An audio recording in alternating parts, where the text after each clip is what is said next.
tout simplement de changer le mode de pensée habituel.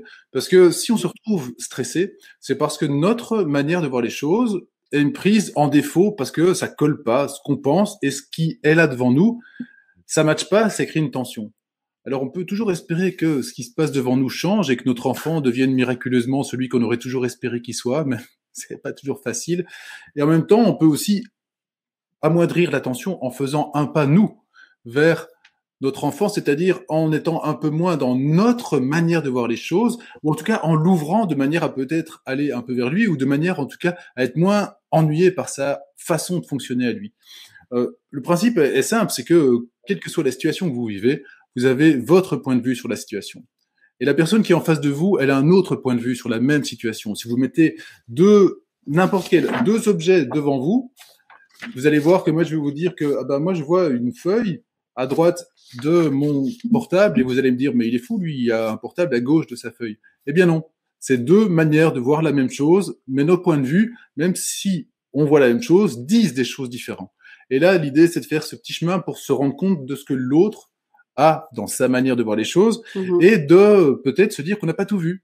Peut-être se dire qu'on n'a pas tout pensé. Peut-être se dire que dans ce qu'on capte comme longueur d'onde, on voit pas les ultraviolets et on voit pas les infrarouges parce que c'est comme ça. On verra que ce que notre œil est prêt à recevoir et c'est la même chose pour notre pensée. On va pas pouvoir tout penser. Donc, pour agrandir notre manière de fonctionner habituelle, fonctionne toujours en mode protection, c'est-à-dire qu'on va faire sans trop consommer d'énergie. On va utiliser 97% des mêmes pensées que la veille, c'est ce qu'on dit souvent. Donc, ajouter des pensées en plus, c'est par exemple se dire, tiens, ce truc qui m'énerve depuis toujours, parce que c'est noir et que j'aime pas le noir.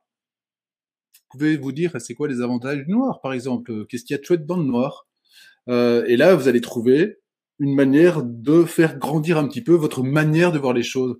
Donc, quand quelque chose vous énerve, par exemple, cet enfant turbulent, eh bien, qu'est-ce qu'il y a de chouette dans la turbulence d'un enfant? En fait, parce que peut-être ça vous énerve, mais peut-être aussi qu'il y a plein de choses à prendre pour vous, avec curiosité, avec ouverture, avec acceptation de comment il se trouve, cet enfant. Ça se trouve, en plus, c'est le vôtre, donc la pomme ne tombe pas loin de l'arbre, semble-t-il. Donc, qu'est-ce qui est positif dans ce truc, dans cette expression, dans ce comportement que vous voyez négativement? Et plus vous trouvez des choses positives à quelque chose qui, à la base, pourtant vous énerve, moins vous êtes énervé. Et ça fait vraiment partie du job. Notre manière automatique de voir les choses, elle fonctionne comme d'habitude. Et on peut volontairement passer à une manière plus adaptative de voir les choses. Donc, on quitte notre pilote automatique en faisant un effort, un exercice pour voir les choses de manière plus adaptative. Ça nécessite de faire l'effort, ça nécessite de se rendre compte qu'on est stressé, parce que c'est ce stress qui peut nous permettre de nous faire nous rappeler de faire l'exercice. C'était français, ça? Ouais, le stress est un signal que voilà, qu'on pourrait faire un petit exercice pour changer d'état d'esprit.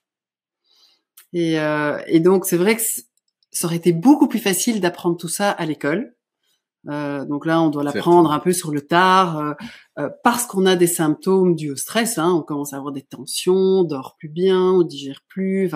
Et ça, ça prend du temps aussi. Mais c'est vrai que c'est pour ça que je milite beaucoup pour des cours de savoir-être à l'école, pour éduquer justement à la connaissance de soi, gestion de soi, comment penser, parce qu'à l'école, si on m'avait dit, écoute, t'as fait une faute d'orthographe, c'est une opportunité d'apprendre, c'est différent, tu vois, toi, t'as raté ton contrôle, c'est une expérience, tu vas pouvoir apprendre et comprendre pourquoi t'as raté, tout ce que t'as pas compris.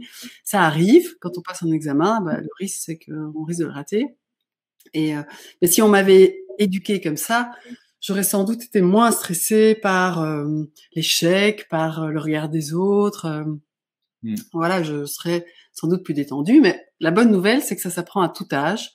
Et que moi, ça fait au moins plus de 15 ans que j'apprends ça et qu'il y a plus grand chose qui me stresse. J'arrive tout de suite à me dire, même ma voiture embarquée à la fourrière, j'ai réussi à me dire, bon, Catherine, c'est une expérience, c'est peut-être une opportunité, c'est différent. En tout cas, c'est comme ça.